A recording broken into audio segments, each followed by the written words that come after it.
Here's your quick review for understanding poetry. This will cover three poets, Safrazada, Hikmet, and Bly.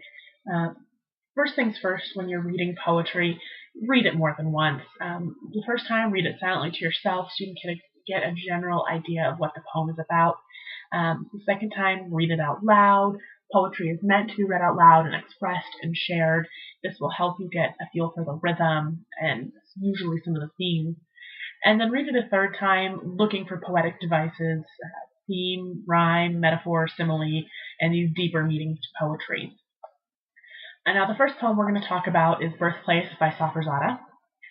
I have never seen the place where I was born, the place my mother laid down beneath the ceiling, her womb's cumbrous load, the first tick-tockings of my small heart, still alive in the chimney fittings, and in the crannies of the old bricks. And there, still visible on the doors and walls, is that look of shame, my mother's look at my father and my grandfather. A choked voice murmured, "It's a girl." The midwife trembled, unsure of her birthing fee, and goodbye to the circumcision feast. The first visit I make to my birthplace, I'll peel from the wall that ashamed look of my mother, and there where the bold rhythm of my pulse began, I'll make confession. My clear hands bear no urge to clench and strike. Brawling drunk isn't my language. I take no pride in killing. Male supremacy never fattened me at its table. So some of the features of Birthplace. First of all, this is a very powerful poem. The speaker, who we know is female, she imagines her own birth scene in this kind of broken down brick place, and her mother's shame as she looks at her father, the father and grandfather, with disappointment. And the speaker is Iranian, and so in Iran there is this type of culture where they expect a boy first or want a boy first. Having a son is incredibly important in their culture. And so because it's a girl, her mother feels this shame at her inability to produce a son first for the husband. And the speaker says she'll peel it back. We get to the midwife, who's now suddenly saying, well, I can't charge $40 anymore for this birth because it's not a boy. I can only charge $15. So there is definitely a distinction here, and we're learning a lot about this culture through this poem. And the speaker goes on to say she'll reclaim her birth. She's going to peel back the shame. And she's not ashamed of being a female in Iran. She's not ashamed of being a born daughter. And it's really powerful how she says she doesn't feel violence. And she makes it very clear that violence is a distinctly male emotion and that she doesn't feel it. And it's really beautiful. She says, what is it? Male supremacy never fattened me at its table. So she's making this reference saying, having men in charge has never helped me. And this poem is definitely very powerful in making this clear that, her mother's shame, probably as a child, the daughter was shamed and not treated well. So this provides a lot of really great historical and cultural context for us and understanding a lot about the speaker and where she is from. Next, I want to move on to Hikmet. It's this way. I stand in the advancing light, my hands hungry, the world beautiful. My eyes can't get enough of the trees. They're so hopeful, so green. A sunny road runs through the mulberries. I'm at the window of the prison infirmary. I can't smell the medicines. Carnations must be blooming nearby. It's this way. Being captured is beside the point. The point is not to surrender. So some features of Hikmet and this way. So we start out with the speaker admiring the world for its beauty, admiring nature.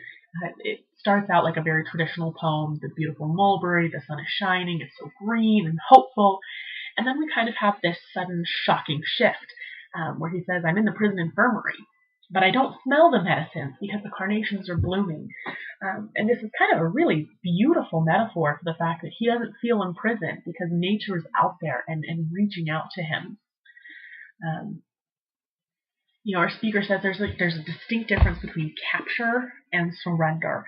And that's a lot of what this poem is about, is the difference between capture and surrender. Surrender implies loss of hope, giving in to the fear and the weakness of being captured, whereas capture seems to imply a defiance and hope. And there's definitely evidence of that tone in this poem, this defiant, hopeful tone. And the speaker says, nature is out there and it's beautiful. And the speaker leads us to believe that they have hope that they will be freed one day to partake with nature again. Finally, I want to go over Counting Small-Boned Bodies by Robert Bly. Let's count the bodies over again. If we could only make the bodies smaller, the size of skulls, we could make a whole plain white with skulls in the moonlight. If we could only make the bodies smaller, maybe we could get a whole year's kill in front of us on a desk. If we could only make the bodies smaller, we could fit a body into a finger ring for a keepsake forever. So some features of Counting the Small-Boned Bodies. We have this very jarring introduction. If we could only make these bodies smaller. It's very shocking to start a poem this way. We have this talk of shrinking down bodies and bones and corpses, so they'll fit on a plane.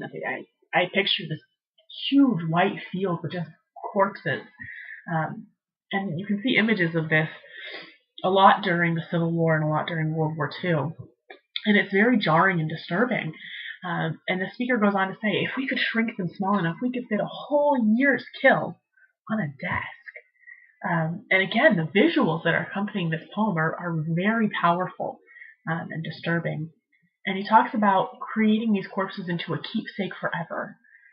And I think that's very telling of how much these corpses weigh on our speaker. The historical background of this poem is Vietnam, and so clearly there's a lot of regret for the speaker, and these bodies are weighing on him. This enormous amount of death weighs on our speaker. The amount of death and murder that he's witnessed clearly weighs very, very heavily on him, to the point that he wants to shrink these bodies so they're not such an enormous thing for him to deal with. If he can shrink them down to fit on a desk is manageable. A ring is manageable, instead of these corpses laid out over fields and fields. So it is a very powerful, regretful, and sorrowful tone in Counting Small-Boned Bodies. So there you go. That's a quick review of Birthplace, It's This Way, and Counting Small-Boned Bodies. If you have questions, let me know. Otherwise, I'll be seeing you in class.